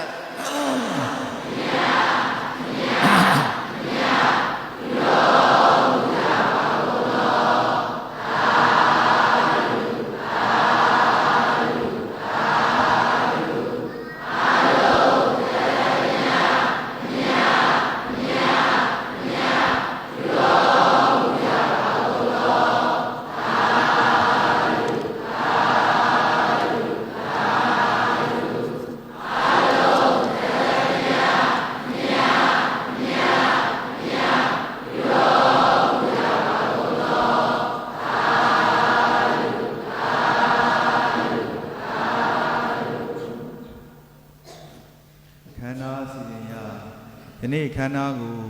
ဗုဒ္ဓသာသနာစိတံတိတ္တုသုံးညရွတ်ဆိုပြီးမြောက်ကြမှာဖြစ်ပါတယ်ဗျာတို့ဖြစ်ပါ၍ယေရှုရှင်ဆရာတော်ဘုရားကြီးနှင့်တကွာမမောင်အကျုပ်အမှုရှိသောဆရာဆရာမများကျောင်းသူကျောင်းသားများနှင့်တရားနာပြည်သက်ပေါင်းသူတော်ကောင်းတို့ခမညာဒီနေ့ကျင်းပပြုလုပ်သည့်အခမ်းအနားကိုဗုဒ္ဓသာသနာစိတံတိတ္တုသုံးညရွတ်ဆိုပြီးအောင်မြင်စွာပြီးမြောက်ကြမှာဖြစ်ပါတယ်ဖေဟာဘုရားသာသနာစေရဒိဋ္ဌတုဘုရားသာသနာစေရဒိဋ္ဌတုဘုရားသာသနာစေရဒိဋ္ဌတု